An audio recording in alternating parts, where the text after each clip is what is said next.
Hey everybody, this is Matthew from Miniwargaming.com, and this is another Rules You Get Wrong. This is in response to the battle report of Tyranids versus Grey Knights, the battle report that was last put up, at least at the time of me making this video. Printed off a bunch of comments. We're going to be talking more than just about rules because I got a bunch of negative comments in relation to the terrain setup as well as the mission type that we had selected. So I want to address those, because I think it's kind of funny that I got them in the first place. So let's jump right into it. We're going to start with those comments, then we'll get into some of the rules, and whether we got them wrong or not, we'll talk about that as well. So Purdy Boy says, look Matt, I know Grey Knights can be considered a better codex than Nids, but is it really necessary to stack the terrain in the Nids flavor? I can't read today. In the Nids favor? A lot of line of sight blocking terrain that gives 3+ cover saves when you're running on an all Stealer list. Plus you modify your kill points rather than simply playing a different game type.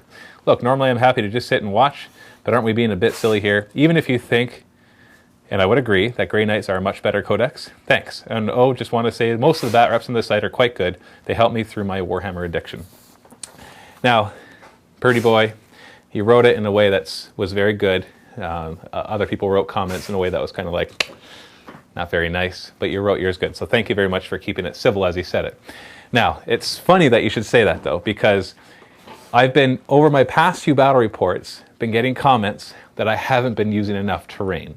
There's actually been a lot of comments that way, and that people are like, you're supposed to use more terrain, and that way the game is more balanced and more fun as well. And in fact, I played an Imperial Guard versus Necrons game, where he's like a crazy shooty list, and we didn't have hardly any terrain in the middle. We had all the terrain on the sides, and so I just took a barrage of fire as I tried to cross the board. And so I decided I'm going to look more into doing more terrain. And this was before deciding what the list was, didn't even know what the game was going to be.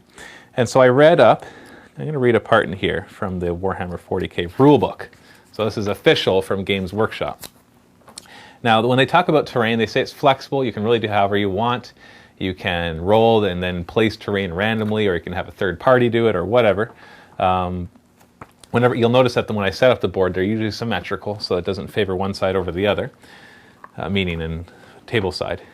So let me just read what it says about how much terrain. As a general rule in Warhammer 40k, the more terrain, the better the gaming experience. If you use too little terrain, games will be short and not very satisfactory, with too much advantage going to the player who gets to shoot first, or just gets to shoot. For a balanced game where close combat troops have a chance to get into contact with the enemy without being completely blown away in a couple of turns, we expect that about a quarter of the total playing surface should have terrain on it.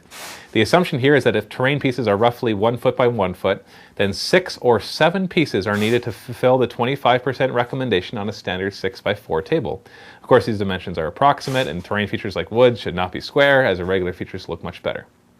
So then it goes on about talking about your collection.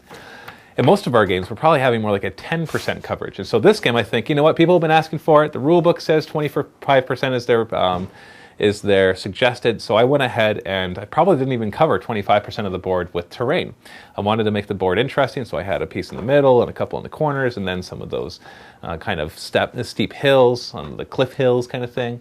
On the sides, because it said, you know what, you're not supposed to set the terrain up in such a way that it gives shooty armies too much of an advantage. So I thought, okay, we need some line of sight blocking terrain, which there wasn't really much of.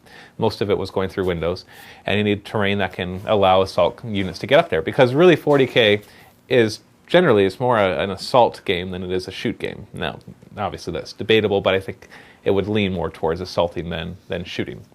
Just the fact that both sides get to fight in an assault in either turn kind of shows that you basically do 2 assaults for every shooting. So I decided to do that, and yes, it could appear that I'm going up against a shooty army. I thought I was going to go up against mechanized list, so I didn't really think about it, because Grey Knights mechanized can get in your face. In the end, he wasn't a shooty army. He was actually more a close combat army. He acted shooty. He stayed back and fired, which is fine, because he might as well take advantage of the shooting he gets and then attack.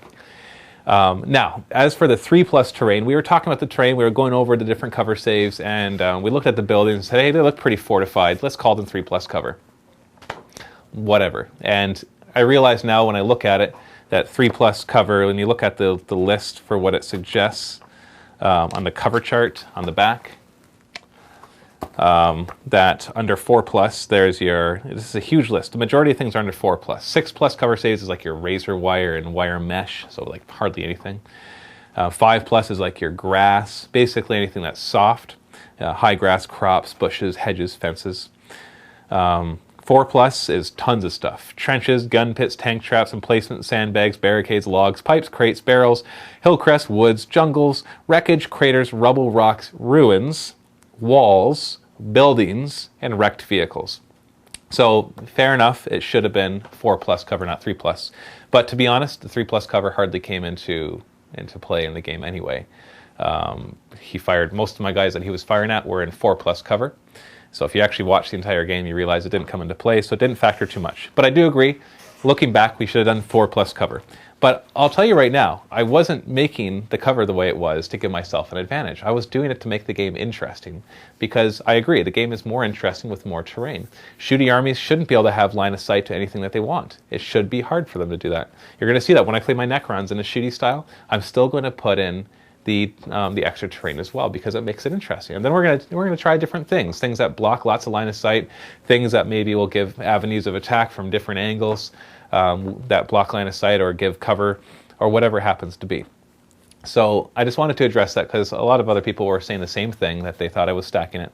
Although ironically, we get comments like this. Papa Baloo says, "Nice job using more terrain in your games. Really makes it more interesting." Rated LE says, "Finally a game with decent amount of terrain. Games get boring when there is an anthill in the middle of the hill surrounded by a few pebbles. It becomes a shot with very little tactics. The rulebook says you should have about 25% of the board for terrain. I hardly see that." And then Danger Dude said that broken up building being counted as a fortification is downright dirty. Maybe you did not mean it to be, Matt, but when you have a Genestealer army and about 100 shots of GK firepower coming at you, it sure seems like shenanigans. Once again, he was partly shooty, partly assaulty, but I didn't know that. I thought he was going to be more assaulty with his mechanized, so I didn't think the cover would matter so much. I just kind of made it up. So say what you will, my intent is not to balance the game in my favor. I don't care what you guys say, that is the truth. I want a fair game, and we play it that way. So talking about the kill points, LeDuke07 says, "LOL at kill point rules being changed. Can Matt just play a fair game for once?" So pretty boy, this is an example of somebody writing a comment, which isn't quite as nice. Can I play a fair game for once? Well, do I have some sort of reputation for trying to cheese my opponent? I know there was that one issue where I said at the beginning of one of my battle reports that I knew what this person was bringing, so I decided to bring this. And then we had this whole discussion about list tailoring. And when really all I knew that he was doing is bringing a mechanized Imperial Guard list, and he knows my list very well, so I thought, well, I might as well do some tailoring as well against him. And then I won, and so obviously it was a problem. If I hadn't won, probably nobody would have made any comment about that. And then we got into the whole discussion about list tailoring, and in this case is a good example to show you how much I know. I usually know what army they're bringing. They're bringing Grey Knights. Okay, I'm assuming mechanized Grey Knights, and I made an army to fit that. The Tranifexes, for example, was a good wasted 500 points. They did basically nothing. They might have killed one or two guys.